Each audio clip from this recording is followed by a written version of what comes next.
Jai Shri Krishna. Welcome to Path to Anandam Voyage to Makar Sankranti. Our subject today is light, growth, renewal through Makar Sankranti. Pranam to Guruji, Hariharji Maharaj.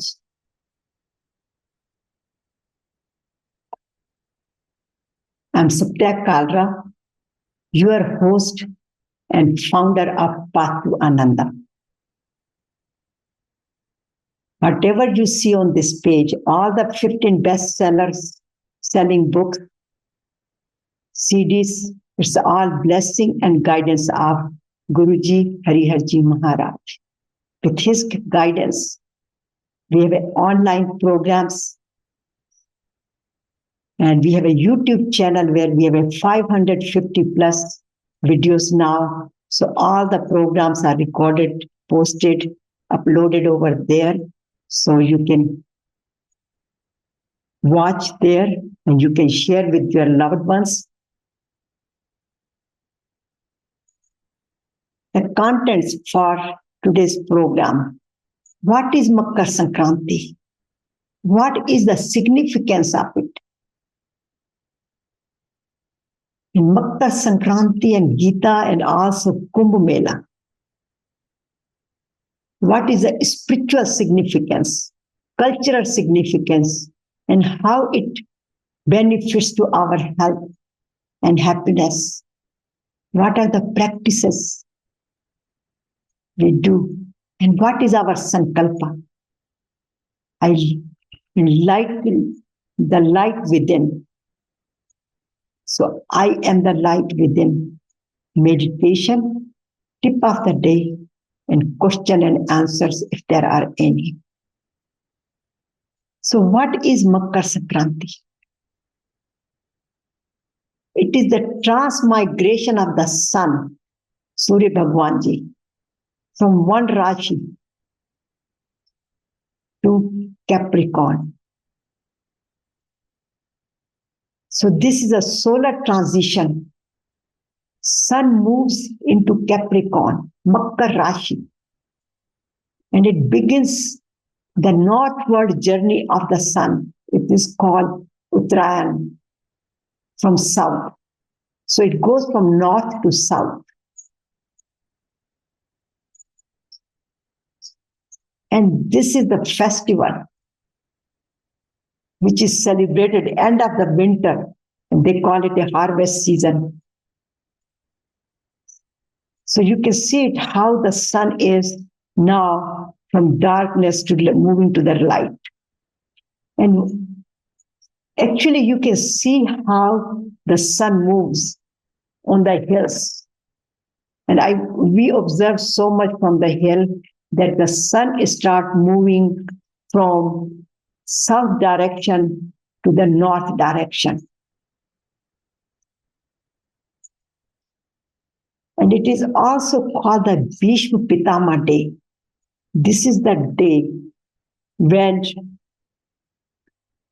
Lord Krishna came to see him, because Bhishma Pitama had a blessings that he can die as his wish. He was the head of the Kuru dynasty. And during the war, he got injured. And he waited until this day, because it is known as, or it is considered, that anybody who dies to the Uttarayan period goes directly to moksha. And here you can see Krishna Bhagwan came here to bless him that day. So that's why it is called the Bhishma Pitama Day.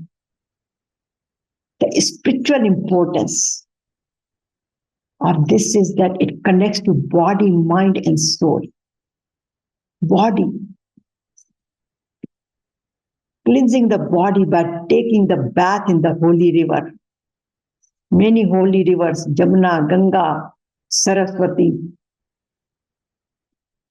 So people try to take the dip that day. And then it connects the mind and soul. So people pray to sun god for self-purification and transformation to attain the wisdom who they are. So basically, it's a connection of body, mind, and soul. And it is celebrated in India in many different, almost every state celebrates it. But it is known as the different names. Like in Punjab, it is known as Lodi, where people have the fire and the dance and do the bhangra around it. Here you can see it.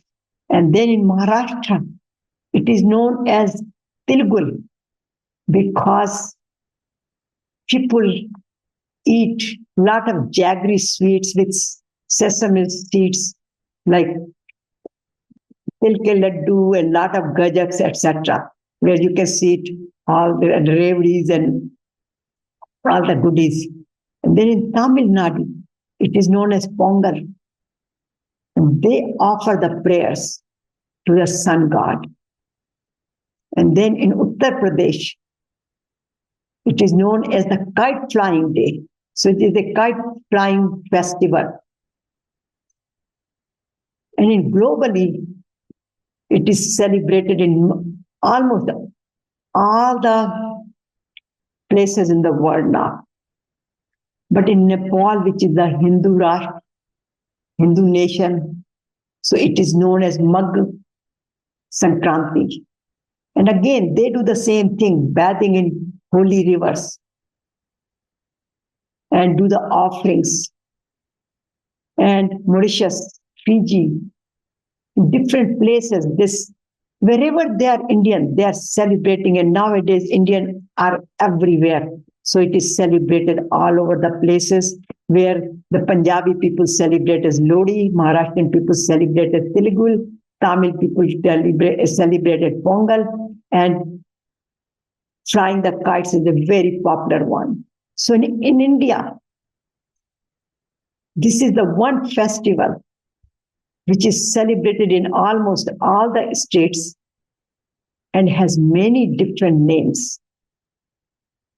You might have some different name for in your own culture or your own from wherever you are from different states. So what does Bhagavad Gita talk says about Makar Sankranti? It says that God is the light. Bhagwanji, Krishna Bhagwanji says that Jyotisham api Tajya Jyoti Samasya Parmuchate Jnanam Yagyam Jnanamabhyam Hriday Sarvasya Vishishtitam. The Supreme is also the source of all light. He is said to be the beyond the darkness of ignorance. He is the self-knowledge, the object of knowledge, and the goal of the knowledge. The wisdom, the realized knowledge. And he is seated in the heart of everybody, in the inner psychic heart. So he is the consciousness of all being. So the consciousness within is God, and God is light. In him, there is no darkness. And here you can see the sun and the light. So in other words, as Makar Sankranti is the transition of God's sun from north to south direction. And God says, I am the source of that light. So the sun gets the light from God. That's what the message here is. So all the illumination, all the heat we get from sun, it is the energy of God. And this year, there is a Maha Kumbh Mela. And Makar Sankranti relates to the Kumbh Mela. It starts that day. And it is considered to be the day of whole Kumbh Mela is a period of self-purification, but it starts on the Makar Sankranti day, on 14th of January. And it never changes. Many festivals are based on the lunar calendar, but this is the one festival which is always on January 14th.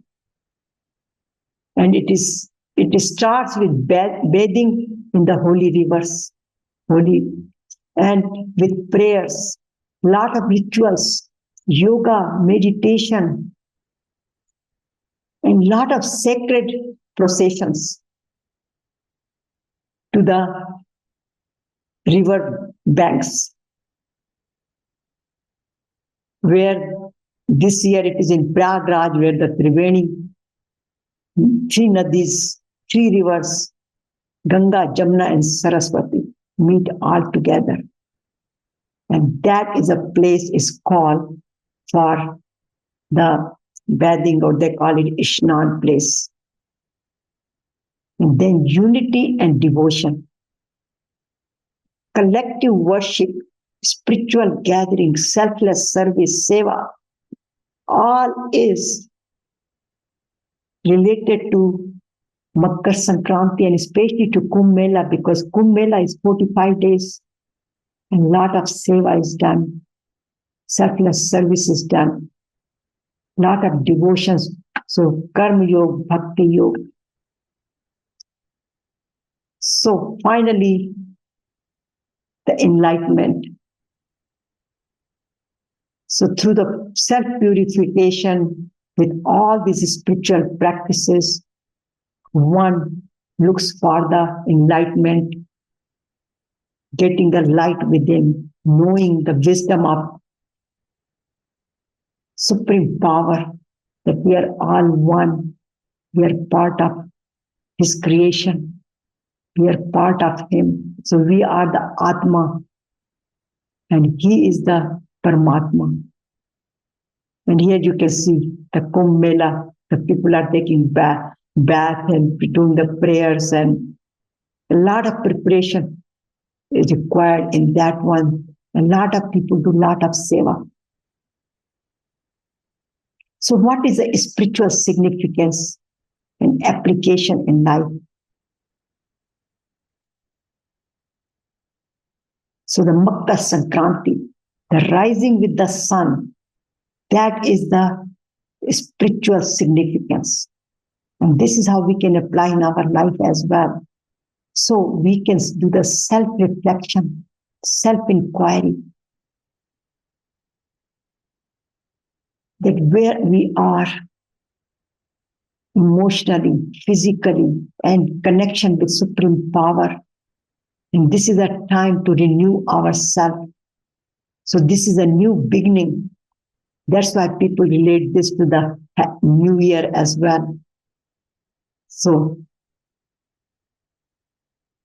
this is a time for charity, compassion, devotion, duty, selfless service, seva, caring and sharing. And then, of course, the spiritual enlightenment, where one does the yoga practices, meditation, pranayama, and connects the body, mind, and soul. So all three, Makar Sankranti, Bhagavad Gita, and Kumbh Mela, are considered to be the tools for, or the occasions for self-realization, where one does the self-purification by practicing the above, and by practicing they purify themselves and transform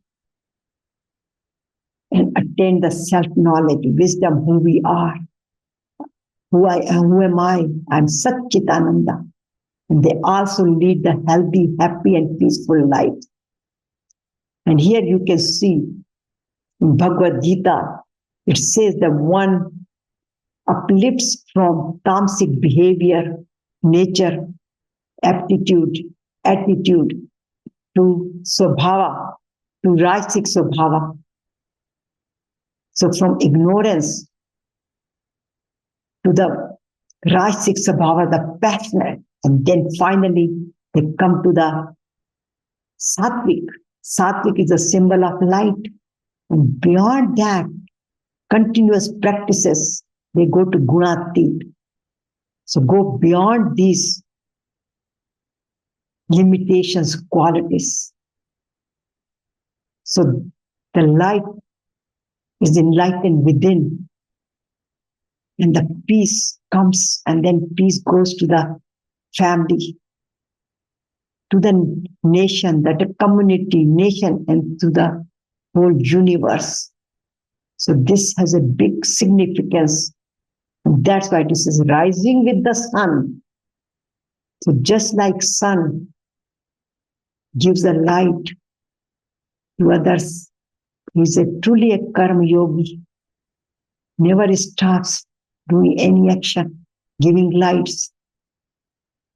Similarly, the message here is that we should apply, we should do the seva, we should do the every activity with love and compassion, and perform our duty selflessly with love, and practice yoga, meditation, pranayama, prayers, and be connected with the supreme power and experience who am I. Therefore, embark on the path to light with sun and attain wisdom and inner peace.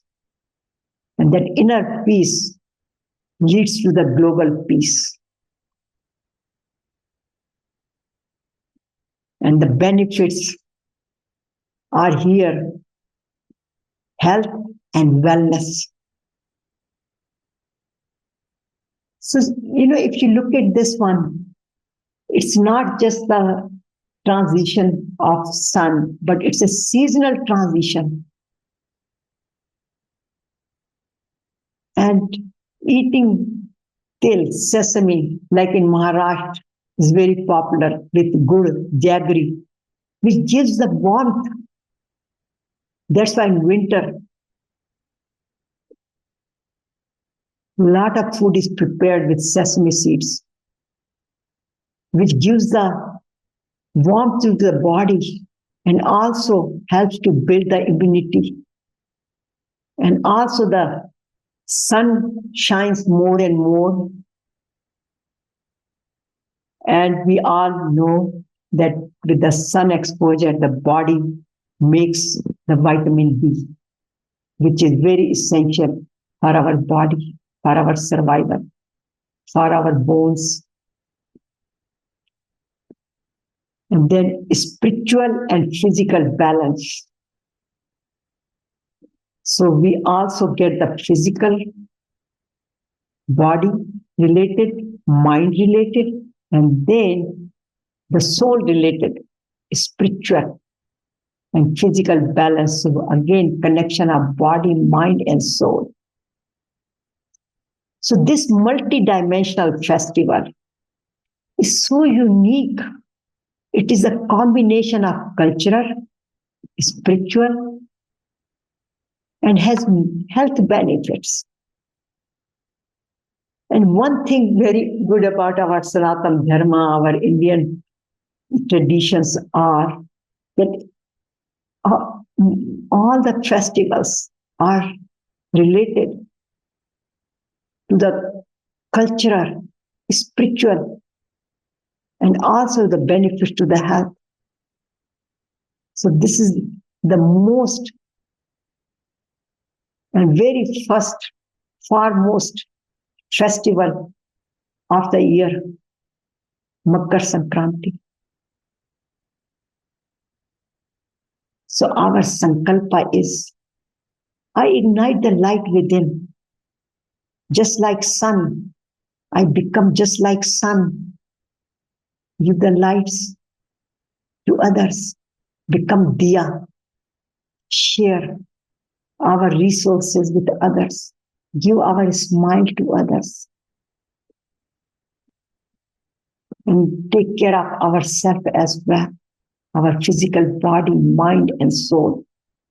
So our sankalpa is, I am divine light. And by doing that, I lead the happy, healthy, and peaceful life and experience who am I? I am Satchitananda. But Sun is the mentor here. And then in Bhagavad Gita it says, only 1 in thousands know the purpose of their life and they practice it. So don't worry about it. It's not a quick fix. Take your time, have a patience, but make sure, have the sankalpa. And the sankalpa is that we attain the peace step by step, but we must have a sankalpa. Sankalp prabhavan kamasya takva sarvan shakti. मन से इंद्रिय ग्रामम विनिशय शनै शनै ऊपर में बुद्ध्या बुद्धि ग्रहिता